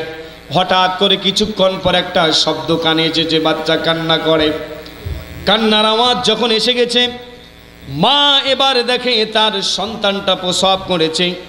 প্রসব করার কারণে মা এবার সন্তানটাকে দেখে প্রসব করার কারণে সেখানে আর থাকতে পারতেছে না। মা এবার করেছে কি, প্রসবের জায়গাটা ডান দিক থেকে এবার বামে তার সন্তানকে নিয়ে এসেছে। শুধু তাই নয়, এবার চিন্তা করে দেখেন ওই বাবা মা, ওই মা এবার কি করেছে, আর একটা বার কিছুক্ষণ পরেই তার মা আবার তার কান্নার আওয়াজ শুনতে পেরেছে। কান্নার আওয়াজ শোনার পর দেখতেছেন এবার কি হয়েছে। দেখেছে বাম দিকে পর্যন্ত প্রসাব করেছে, বাম দিক থেকে আবার মায়ের শুকনো জায়গাটির মধ্যে এনে রেখে দিয়েছেন। শুকনো জায়গাটির মধ্যে যখন রেখে দিয়েছেন, রেখে দেওয়ার পর মা সেই প্রসাবের ভিজা জায়গাটিতে শুয়ে গিয়েছেন। শোয়ানোর পর আবার যখন কিছুক্ষণ পর কান্না করেছে, দেখে যে সেখানেও প্রসাব করে দিয়েছে। আবার মা তাই সেই সন্তানকে বুকের মধ্যে রেখেছেন এবং নিজের সন্তানের প্রসাবের উপরে সারা রাত এই শীতের রাত্রিতে মা কেটে দিয়েছেন। ভাইয়েরা আমার, প্রসব বেদনা যখন উঠেছে, শেষ পর্যায়ে যখন এসে যায়, মা যখন ভাত খেতে বসে, ভাত খাওয়ার সময় আপনি আমি যখন পেটের মধ্যে লাথি মারি, মা এবার ভাতের প্লেটটি সামনের দিকে ঠেলে দেয়। কোনো কিছু না বলে ঘরের মধ্যে এসে চাটির মধ্যে হেলান দেয় অথবা বিছানার মধ্যে হেলান দিয়ে দু চোখের পানি ছেড়ে দিয়ে রব্বুল আলামিনকে বলে, মালিক, এতদিন যাবত কষ্ট করলাম, আল্লাহ আর একটু সময় দাও, আমাকে আর একটু সময় দাও, আমি আমার সন্তানটাকে যেন দুনিয়ার জমিনে সুস্থ অবস্থায় আমার স্বামীর হাতে তুলে দিতে পারি। বলেন সুবহানাল্লাহ। রাত্রিবেলা স্বামীকে বলে, প্রাণের স্বামী, আর মনে হয় এ জীবনে আর বাঁচতে পারবো না। এবার যে কষ্ট হচ্ছে, সামনে যে দুটি সন্তান আমার দুনিয়ার জমিনে এসেছে, এত কষ্ট আমি উপভোগ করি নাই, এত কষ্ট আমি পাই নাই। এবার যে কষ্ট হচ্ছে আর আমি মনে হয় বাঁচতে পারবো না। প্রাণের স্বামী, দুনিয়ার জমিনে চলাফেরা অবস্থায় যদি কোনো কষ্ট দিয়ে থাকি, যদি কোনো দুর্ব্যবহার করে থাকি, প্রাণের স্বামী আপনি আমাকে মাফ করে দিয়েন। আল্লাহ পাক রব্বুল আলামিন আপনি যদি আমাকে যদি মাফ করে না দেন, আল্লাহ পাক রব্বুল আলামিন আমাকে কখনো ক্ষমা করবে না। বলেন সুবহানাল্লাহ। আল্লাহ পাক রব্বুল আলামিন বলেছেন, বিশ্ব নবী বলেছেন, যদি কোনো স্বামী তার স্ত্রীর জন্য সাক্ষী দেয় আমার স্বামী আমার স্ত্রী ভালো ছিল, আল্লাহ পাক রব্বুল আলামিন ওই স্ত্রীকে জান্নাত দান করবেন। আবার যদি কোনো স্ত্রী তার স্বামীর পক্ষে সাক্ষী দেয় আমার স্বামী ভালো ছিলেন, তাহলে ওই স্বামীকে আল্লাহ তাআলা জান্নাত দান করবেন। ভাইরা আমার, সেই পিতা মাতা আমাদের জন্য এত কষ্ট করে, আমরা সেই পিতা মাতাকে কেমন করে কষ্ট দেই? ওই পিতা মাতাকে কি কষ্ট দেওয়া যাবে? আপনি আপনার সন্তানকে যে কষ্ট করে মানুষ করতেছেন, মা এবং বোনদেরকে বলতে চাই, আপনি আজকে আপনার শাশুড়িকে দেখতে পারতেছেন না, আপনিও কিন্তু একদিন শাশুড়ি হবেন। হবে কি হবে না? আপনি একদিন শাশুড়ি হবেন। আর আমাদের বর্তমান সময়ের যে ছেলেগুলো, এগুলো নষ্ট হয়ে গেছে কার কারণে বলেন তো?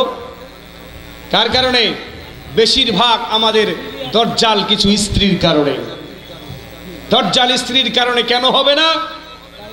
স্ত্রীর বাবার কাছে আপনি 5 লক্ষ টাকা নিয়েছেন, আমার কাছে 5 লক্ষ টাকা নিয়েছে তোমার বাবা, যৌতুক নিয়েছে, আমি বা তোমার বাড়িতে এসে কাজ করব।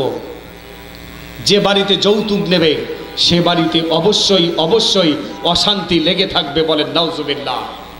আবার মোহরানার টাকাটা পর্যন্ত দেন নাই, মোহরানার টাকাটা পর্যন্ত দেন নাই, ভিক্ষুকের মতো টাকা নিয়েছেন, বাড়িতে এসে বাসর রাত্রিতে নির্লজ্জের মতো বউয়ের কাছে মাপ চেয়েছেন। চেয়েছেন কিনা? জোরে বলেন, কথা বলেন।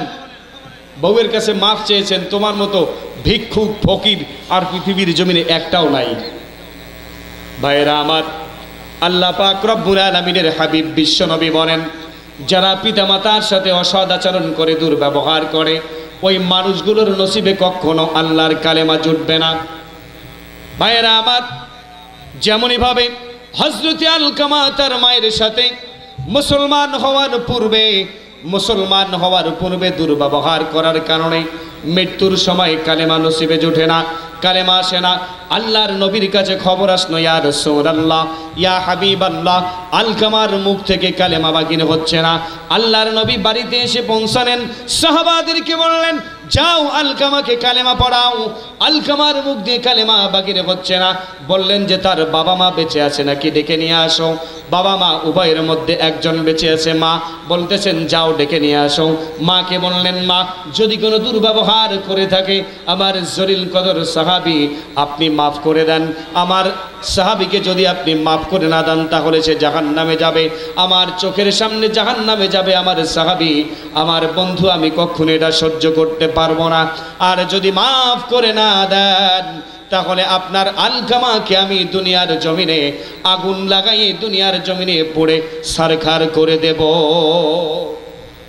এবার মা উত্তর দেয় না, চুপ করে আছে। বারবার বলার পর এবার বলল যাও আমার সাহাবারা তেল খড়ি কাঠ এবার জোগাড় করো, আলকামাকে দুনিয়ার জমিনে পুড়িয়ে মেরে ফেলা হবে। তেল খড়ি কাঠ জোগাড় করা হলো। নিজের মা এবার ভাবতেছে 10 মাস 10 দিন ধরে গর্ভে ধারণ করেছে আলকামাকে, কেমন করে চোখের সামনে দেখব আলকামা আমার চোখের সামনে আগুনের জ্বলে পুড়ে ছারখার হয়ে যাবে। এটা কখনো হতে পারে না, এটা কখনো হতে পারে না। আমি আমার আলকামাকে এখনই ক্ষমা করে দিলাম। বিশ্বনবীর পায়ের উপরে পড়ে বললেন ইয়া রাসূলুল্লাহ ইয়া হাবিবাল্লাহ আমি আমার আলকামাকে মাফ করে দিলাম, আমি আমার আলকামাকে মাফ করে দিলাম, আপনি আমার আলকামাকে এই আগুনের মধ্যে আর পুড়বেন না। বলেন সুবহানাল্লাহ। মার কাছে গিয়ে ক্ষমা চাবেন, আপনার জীবনের সমস্ত গুনাহ আল্লাহ মাফ করে দেবে। বলেন সুবহানাল্লাহ। আমরা যারা যারা পিতামাতার সাথে দুর্ব্যবহার করেছি, আমাদের স্ত্রী আমাদের মায়ের সঙ্গে দুর্ব্যবহার করার আর একটা কারণ হচ্ছে আমরা আমাদের স্ত্রীকে দিয়ে আজকে চাকরি করাচ্ছি। কি করাচ্ছি? ইপিজেড। কোথায়? ইপিজেড। আমার স্ত্রী চাকরি করবে ইপিজেডে, কষ্ট করবে, বলবে যে নিজে ইনকাম করে খাই, তোমার বাপের মায়ের খাই না, তোমার বাপের কথাও শুনতে পারবো না, তোমার মায়েরও কথা শুনতে পারবো না, আমি কামাই করে খাই, তোমার বাবা মাকে আলাদা করে দাও, দরকার হলে বাড়ি পর্যন্ত আলাদা করে ফেলো। হয় না? না হয়? বলেন তো। হয়। আমাদের সমাজে বর্তমান আমাদের সমাজে সবচাইতে 2টি ভাইরাস বেশি হয়ে গেছে। একটা হচ্ছে মেয়েরা যদি চাকরি করে তাহলে পরকীয়া বেড়ে যাবে। কি বেড়ে যাবে? পরকীয়া বেড়ে যাবে। আপনার স্ত্রী অন্য মানুষের সাথে গল্প করবে, অন্য মানুষের সঙ্গে অন্য মানুষের মোটরসাইকেলের পিছনে বেড়াবে, আপনি বুঝতেও পারবেন না, আপনি খুঁজেও পাবেন না। মাঝে মধ্যে দেখবেন যে 300 আর মাও পরশুদিন সকাল থেকে নাই। পরশুদিন সকাল থেকে কি হয়েছে? নাই। কার সাথে গেছে? সলিমুদ্দিন বেটা করিমুদ্দির সাথে নাই, উধাও হয়ে গেছে। চাকরির ফল। দ্বিতীয় নম্বর, চাকরির ফল হচ্ছে আপনার সংসারে কি করা? অশান্তি আসা। আমি চাকরি করতে বারণ করতেছি না, সকলের পরিবারে নয়, অসংখ্য অগণিত পরিবারে এরকম, আর অসংখ্য অগণিত পরিবারে স্ত্রীর কাপড় ধুতে হয় তার স্বামীকে, এবং রান্না করে খাওয়াতেও হয়। এর 2টি কারণ। 1 নম্বর হচ্ছে যৌতুক, আর 2 নম্বর হচ্ছে চাকরি। 2 নম্বর হচ্ছে চাকরি। স্ত্রীকে কামাই করে খাওয়ার জন্য বেটা তোর সাথে বিয়া দিছে ওর বাবা, তোকে কামাই খাওয়ার জন্য নয়, তোকে কামাই খাওয়ার জন্য নয়। এজন্য তো তোমার পিতামাতার সাথে দুর্ব্যবহার করবে, এটাই স্বাভাবিক। তাহলে পিতামাতার সাথে কি দুর্ব্যবহার করা যাবে? জোরে বলেন, পিতামাতার সাথে দুর্ব্যবহার করা যাবে না। আল্লাহ পাক রব্বুল আলামিনের হাবিবের কাছে এবার একজন সাহাবী আসলো। আল্লাহর নবীকে বলল ইয়া রাসূলুল্লাহ ইয়া হাবিবাল্লাহ, আলকামার মুখ দিয়ে কালেমা বাগিন হয়েছে, আলকামার মুখ দিয়ে কালেমা বাগিন হয়েছে। আলকামার মুখ দিয়ে কালেমা বাগির হওয়ার সাথে সাথে আলকামা দুনিয়ার জমিন থেকে চলে গেছে। বলেন সুবহানাল্লাহ। ভাইরা আমার, এই পিতামাতার সাথে যদি অসদাচরণ করেন কখনো আপনি মুসলমান থাকবেন না। আপনার মুখ দিয়ে কখনো মৃত্যুর সময় কালেমা বাগির হবে না, কাফের হয়ে মৃত্যুবরণ করতে হবে। এজন্য পিতামাতার সাথে সব সময় প্রত্যেকটা সময় ইহসান করতে হবে। ইহসান মানে হচ্ছে আপনার স্ত্রী আপনার সন্তানকে যতটুকু দেবেন, কাপড় চোপড় খাবার দাবার সব কিছুতেই আপনার নিজের জন্য, সর্বক্ষেত্রে আপনার পিতামাতার জন্য সব সময়ের জন্য বেশি দেওয়া। আপনার স্ত্রীর জন্য 3 পিস কিনছেন 1200 টাকা দিয়ে, আপনার মায়ের জন্য 3 পিস কিনতে হবে 1205 টাকা দিয়ে। কয় টাকা? 1205 টাকা।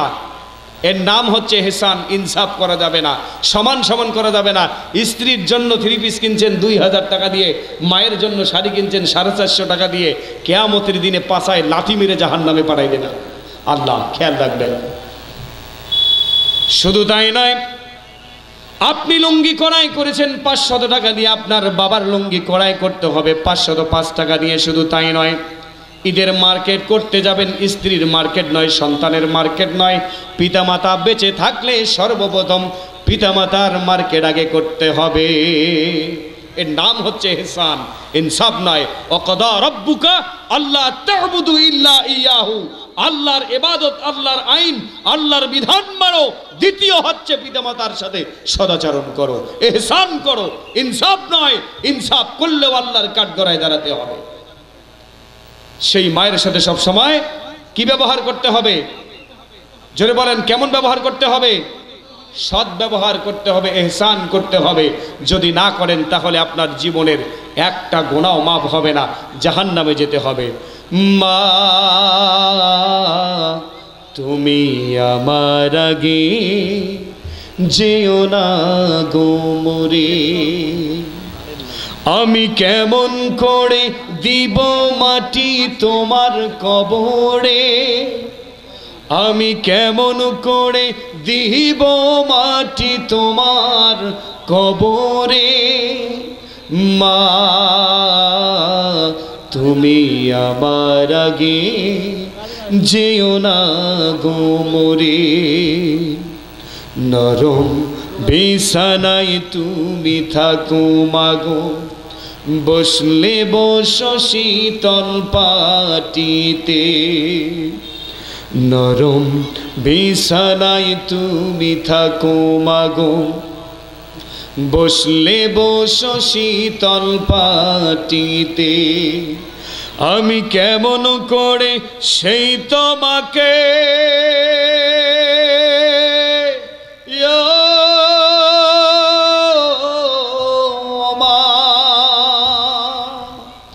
আমি কেমন করে সেই তোমাকে শোয়াবো গো শক্ত মাটিতে। মাগো একবার তুমি ভেবে দেখো না, 10 মাস 10 দিন ধরে যে আমাকে রেখেছো মা তোমার জঠরে, তুমি আমার আগে যেও না গো মরে। মা তুমি আমার আগে যেও না গো মরে, অনেক আদরের ছেলে তোমার আমি, একলা রেখে চলে যেও না। অনেক আদরের ছেলে তোমার আমি, একলা রেখে চলে যেও না। আমি কেমন করে দিন কাটাবো ও মা, আমি কেমন করে দিন কাটাবো তোমায় ছেড়ে ভেবে দেখো না। মাগো একবার তুমি ভেবে দেখো না, এই পৃথিবীর আলো আমায় যে দেখালো তাকে মাটি দিব কেমনে। তুমি আমার আগে যেও না গো মরে। মা তুমি আমার আগে যেও না গো মরে। আমি কেমন করে দিব মাটি তোমার কবরে, আমি কেমন করে দিব মাটি তোমার কবরে। মা তুমি আমার আগে যেও না গো মরে। সম্মানিত উপস্থিতি, তৃতীয় নাম্বার শেষ করে দেব। কিছুক্ষণের মধ্যে প্রধান মুফাসসির চলে আসবে। তৃতীয় নাম্বার হচ্ছে গুনাহ মাফের আরেকটা স্থান, গুনাহ মাফের আরেকটা জায়গা, সেটা হচ্ছে আল্লাহর জমিনে আল্লাহর দ্বীন প্রতিষ্ঠার আন্দোলন। কথা বলেন, জোরে বলেন, ঠিক না ঠিক? হুজুর সব মানিয়ে নিতে পারি, হুজুর সব মানিয়ে নিতে পারি, এটা মানিয়ে নিতে পারবার নাও, ঠিক না ঠিক?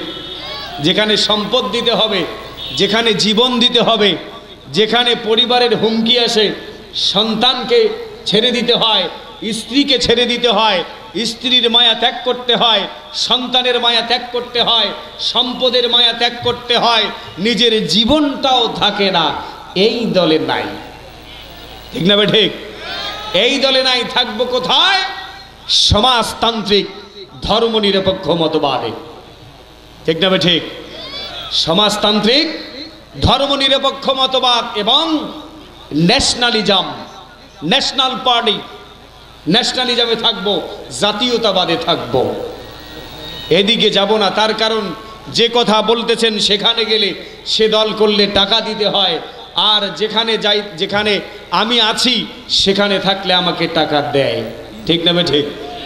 জোরে বলেন, ঠিক না ঠিক? আল্লাহ পাক রব্বুল আলামিন বলেন, ইয়া আইয়ুহাল্লাযীনা আমানু হাল আদুল্লুকুম আলা তিজারাতিন তুনজিকুম মিন আযাবিন আলীম। আল্লাহ পাক রব্বুল আলামিন বলেন, বান্দা শুনে নাও, এমন একটা ব্যবসার কথা জানিয়ে দিব না, যে ব্যবসা করলে তোমাকে আল্লাহ পাক রব্বুল আলামিন তোমার জীবনের সমস্ত গুনাহগুলো মাফ করে দেবেন। শুধু গুনাহ মাফ করবেন না, আল্লাহ পাক রব্বুল আলামিন তোমার কবরের আযাব সহ মাফ করে দেবেন। বলেন সুবহানাল্লাহ।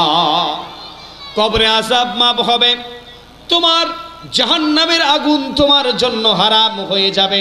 আল্লাহ পাক রব্বুল আলামিন যখন একথা বলল, আল্লাহ তাআলাকে এবার বললেন রব্বুল আলামিন সেই ব্যবসাটা কি বলেন তো? আল্লাহ পাক রব্বুল আলামিন বললেন, সেই ব্যবসার এক নাম্বার পুঁজি হচ্ছে তুমিনুনা বিল্লাহি ওয়া রাসূলিহি ওয়া তুজাহিদুনা ফি সাবিলিল্লাহ। আল্লাহ পাক রব্বুল আলামিন বললেন, এক নাম্বার পুঁজি হচ্ছে তুমিনুনা বিল্লাহ, একমাত্র আল্লাহর উপরে ঈমান আনা, ওয়া রাসূলিহি এবং বিশ্বনবী আখিরি জামানার পয়গম্বর জনাবি মুহাম্মদুর রাসূলুল্লাহ সাল্লাল্লাহু আলাইহি ওয়াসাল্লামের উপরে ঈমান আনা। ঈমান আনার মানে হচ্ছে আল্লাহ এবং আল্লাহর রাসূলের উপরে ঈমান আনার মানে হচ্ছে আল্লাহ পাক রব্বুল আলামিন যে কোরআন দিয়ে পাঠিয়েছেন, আল্লাহ পাক রব্বুল আলামিন যে বিধান দিয়ে পাঠিয়েছেন, আল্লাহ পাক রব্বুল আলামিন যেটাকে হালাল করেছেন এবং যেটাকে হারাম করেছেন সেটাকে হালাল বলে মেনে নিতে হবে এবং হারামকে হারাম বলে মেনে নিতে হবে। যদি কোনো মানুষ এই কাজ করে পৃথিবীর মানুষ, তাহলে আল্লাহ তাআলা, আমি বলতেছি তাহলে আমি আল্লাহ তাআলা ওয়ায়াগফির লাকুম যুনুবাকুম, তোমার জীবনের সমস্ত গুনাহগুলো মাফ করে দেব। বলেন সুবহানাল্লাহ। লিল্লাহি তাকবীর, আল্লাহু আকবার, লিল্লাহি তাকবীর, আল্লাহু আকবার।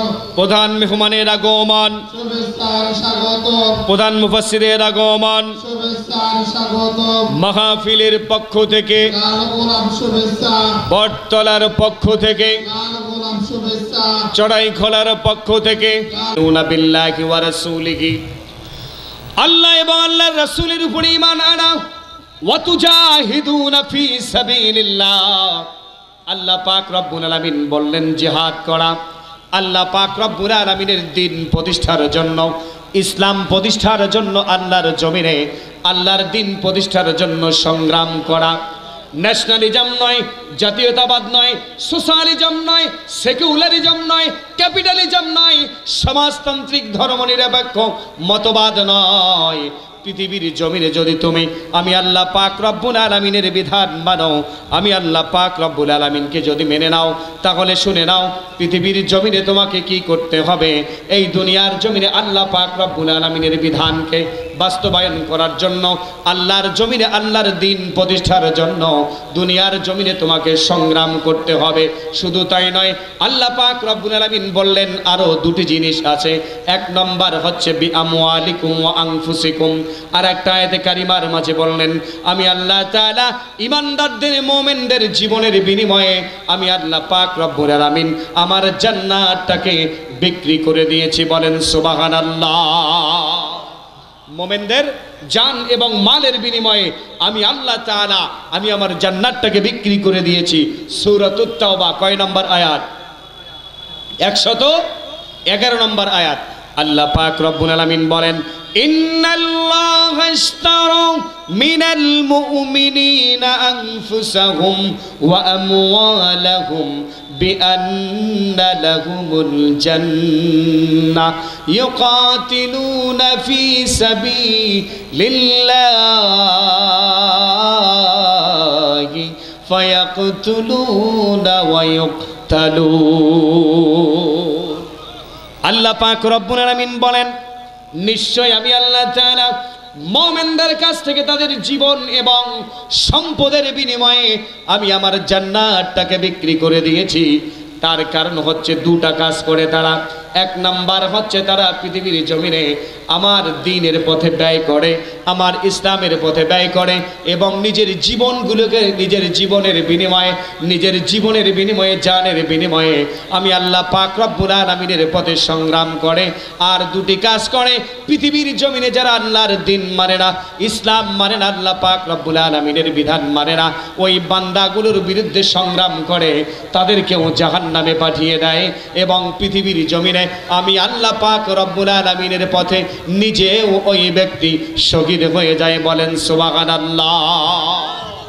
তাহলে এই কাজগুলো যদি কোনো মানুষ করে আমি আল্লাহ তাআলা তার গুনাহগুলো মাফ করে দেই।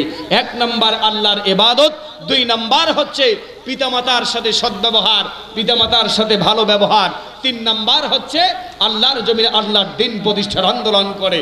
অসংখ্য অগণিত পয়েন্ট আছে ভাই, কয়েকটা পয়েন্ট আছে, তার মধ্যে মাত্র 3টা পয়েন্টের আলোচনা করলাম। আল্লাহ পাক রব্বুল আলামিন আমাদের সকলকে যেন দ্বীনের পথে শামিল হওয়ার তৌফিক দান করেন। সকলে পড়ি আল্লাহুম্মা আমিন। আমাদেরকে দ্বীনের পথে যেন আল্লাহ তাআলা কবুল করে নেন। সকলে পড়ি আল্লাহুম্মা আমিন। সম্মানিত উপস্থিতি, কারা কারা এই দ্বীনের পথে শামিল হতে চান একটু দুহাত উঁচু করে আল্লাহকে দেখান তো। আল্লাহু আকবার। লিল্লাহি। দ্বীনের পথে দৃঢ় থাকবে যদি কথা দাও দিন কায়েমে, অগ্রণী ভূমিকা রাখবে, তবে তোমাকে গান শোনাবো যে গানে হৃদয়টা জাগবে। কথা দেবেন তো? যদি কথা দাও বন্ধু দিনের পথে দৃঢ় থাকবে, যদি কথা দাও দিন কায়েমে, অগ্রণী ভূমিকা রাখবে, তবে তোমাকে গান শোনাবো যে গানে হৃদয়টা জাগবে, যে গানে হৃদয়টা জাগবে। আমার গানে যদি তোমার প্রাণে ইমানে দীপ্তি ছড়া, আমার সুরে যদি সবার মনে জিহাদি প্রেরণা যোগায়, আমার গানে যদি তোমার প্রাণে ইমানে দীপ্তি ছড়ায়, আমার সুরে যদি সবার মনে জিহাদি প্রেরণা যোগায়, তাহলে আমার এই কণ্ঠ আন্দোলনের কাজে লাগবে। যদি কথা দাও বন্ধু দিনের পথে দৃঢ় থাকবে। যদি কথা দাও দিন কায়েমে, অগ্রণী ভূমিকা রাখবে। তবে তোমাকে গান শোনাবো, যে গানে হৃদয়টা জাগবে। আমার গান যদি জাগাতে পারে মুক্তির নব চেতনা, আমার সুর যদি ভোলাতে পারে আঘাতের শত বেদনা, আমার গান যদি জাগাতে পারে মুক্তির নব চেতনা, আমার সুর যদি ভোলাতে পারে আঘাতের শত বেদনা, তাহলে আমার এই কণ্ঠ সকল বাধাকে রুখবে। যদি কথা দাও বন্ধু দিনের পথে দৃঢ় থাকবে। যদি কথা দাও দিন কায়েমে, অগ্রণী ভূমিকা রাখবে। তবে তোমাকে গান শোনাবো, যে গানে হৃদয়টা জাগবে। যে গানে হৃদয়টা জাগবে। যে গানে হৃদয়টা জাগবে। সকলে পরি মারহাবা। ওয়া আখির দাওয়ানা না ভাই না, ওয়া আখির দাওয়ানা আনিল হামদুলিল্লাহ। প্রধান বক্তা আসছে, ঠিক নয়।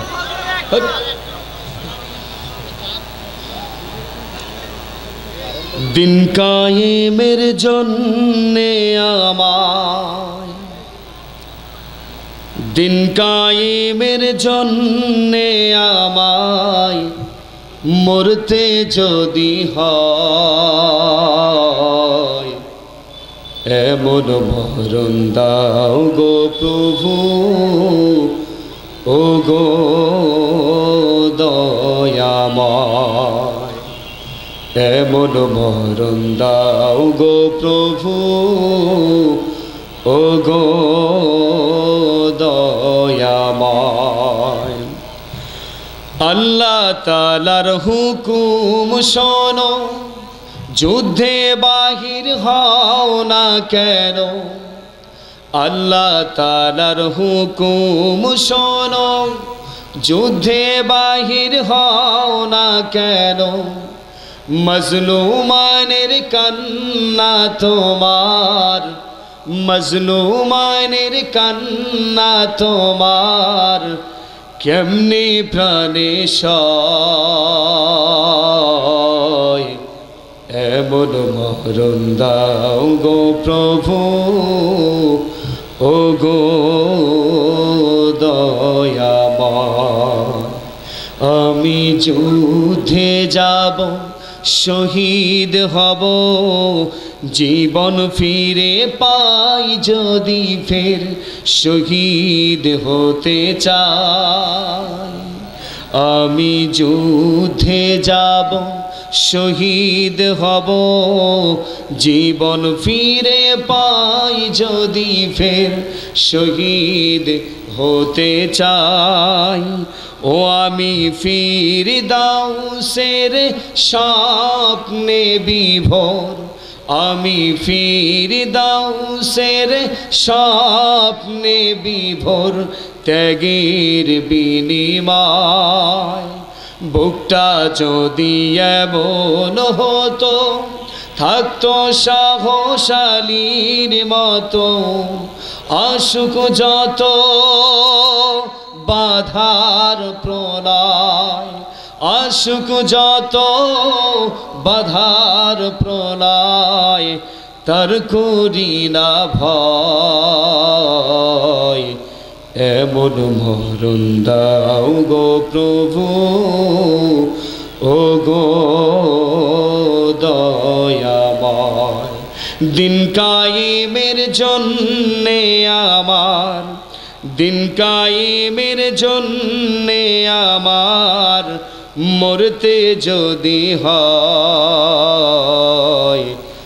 এমন মরণ দাও গো প্রভু ও গো